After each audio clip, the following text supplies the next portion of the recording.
just so I can restore my soul and my sanity, I have Trumpless Sundays. So on Sundays, I don't watch any news. Trumpless Sundays? call it You don't Trumpless watch Sundays. the Sunday talk shows? No. That's amazing. You're the only person in this city. No, I have been promoting Trumpless Sundays to a lot of people who think it's a great idea, because then you can do that on a Sunday and you don't have to feel guilty at all, because believe me, Monday it's all there. We're here with Senator Mazie Hirono.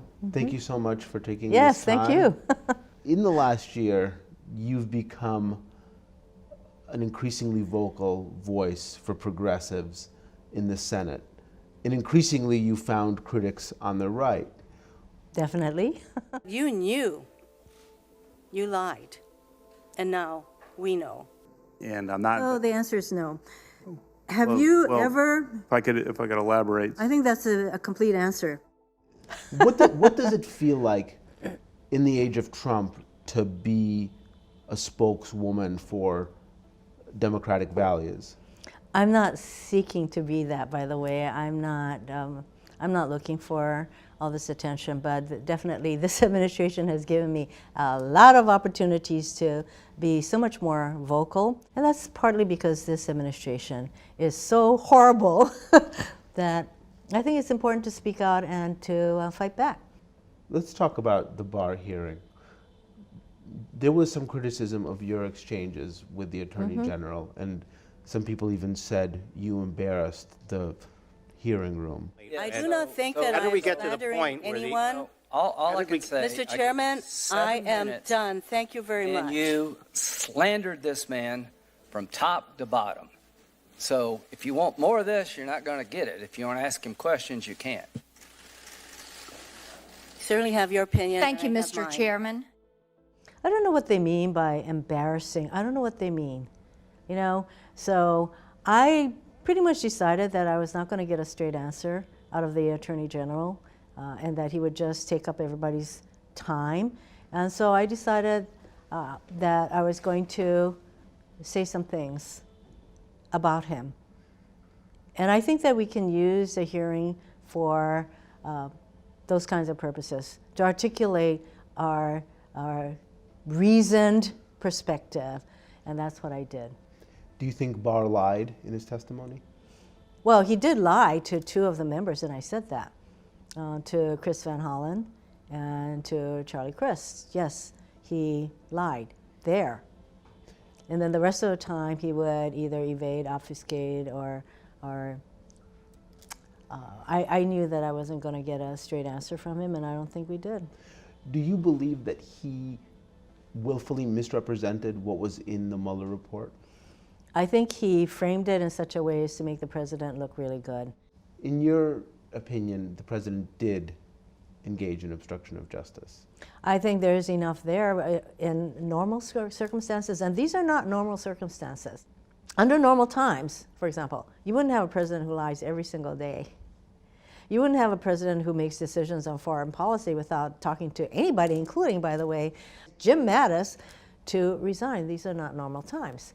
So under normal circumstances, there's a lot in the Mueller report that one could conclude would lead to an obstruction, but not normal times. This is why I very much support what the House is doing in all their investigations, because I think if they're going to go down the path of impeachment, they need a lot of ammunition. Mattis was considered one of the adults in the room. Yes. Now he's obviously no longer in the administration. Is there anyone in that administration, in the senior cabinet level, whom you trust and who you believe is a responsible custodian of American democracy? That would be a person who can stand up to the president, and he doesn't have people like that around him. They're gone. Not a single person? I can't think of a single person, because my criteria would be, are you going to stand up to the president? Are you going to tell him the truth of the matter? And with Mattis gone, I have grave concerns. What specifically is horrible about this administration? Where do I start? Let me count the ways.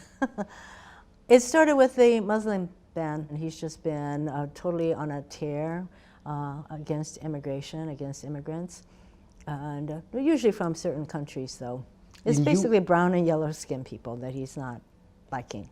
And you are the only immigrant in the Senate right now. Yes. So what does that feel like personally, never mind politically? Coming from the president, I find it totally appalling, unacceptable, all those kinds of descriptions. But it goes to show how little he cares about other people. Basically, he is a person with no empathy, and I call him, he's amoral. He lies every single day. He is very malicious. Do you think he's a toward racist? immigrants. It's hard not to come to that conclusion.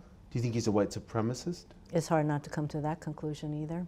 When you speak to Senate Republicans, do they tell you privately that they support the president, or do they express disgust or disappointment with him? I don't know that it's going to do me much good to have that kind of discussion, because it's clear to me that they may know that it's not what they should be doing, but they do it. So what is that? Is that cowardice?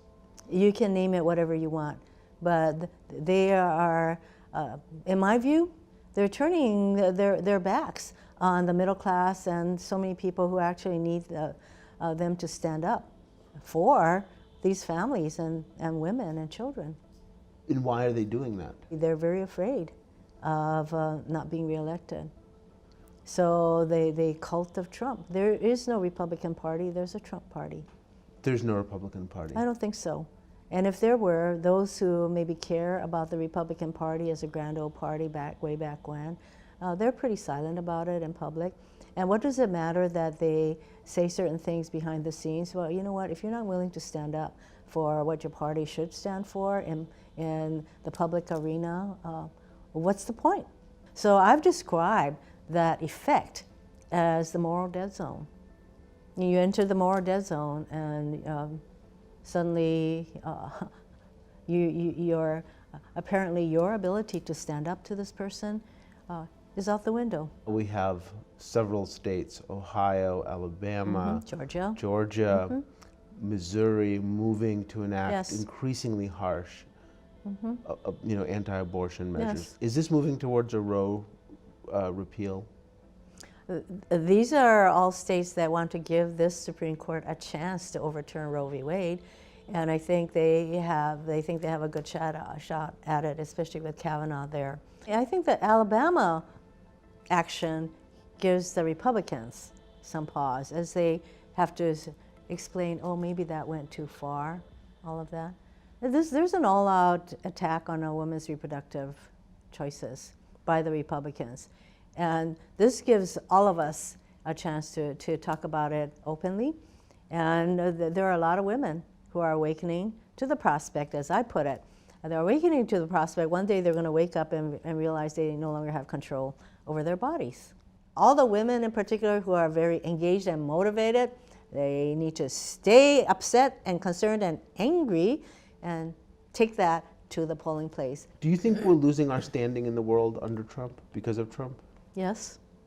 It doesn't seem to pay that much mind to our allies. We should be, in a time like this of heightened conflict in so many places, we should be really relying on the strength of our alliances, NATO, and we should be really shoring up our diplomatic resources rather than cutting back on the people at the State Department who have the expertise, but that's what's happening. I'd like for you to talk about the speech you gave discussing your cancer diagnosis.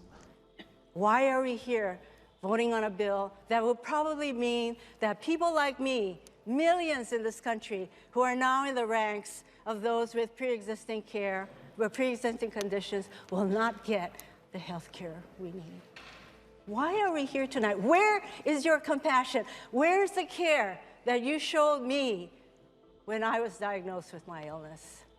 A lot of people call my office to share with me their own healthcare stories and cancer, and I would be at the airport and people would walk up to me, and it's not something that one usually says to a senator, I have cancer too, but I realize how much it had impacted people. The fact that I'm an immigrant and know what it's like to not have money, to not have healthcare, all of that really impels me to do what I can to make a change. They wanted to get rid of the Affordable Care Act. They were willing to do that and knock off millions like that. And that's why I thought maybe I have something more to say. And I really sat there thinking, is there something more I can say about how important healthcare is to all of us? Is there something more I can say that I hadn't said? And one thing that went through my mind was my own family's experience in not having health care, how afraid I was growing up that my mother worked in such a low-paying job that provided no insurance or anything, and how I was so scared that she would get sick and that she wouldn't be able to go to work. There's no food, there's no money. So I thought about that, and I also thought about my sister, who I'd never talked about publicly. And I thought, maybe I have something more to say, but it required me to become very vulnerable. Can I ask about your health today, if you don't mind? Mm-hmm. I'm not cancer-free. But the prognosis is good? I'm not going anywhere anytime soon. Good. That's very good to hear.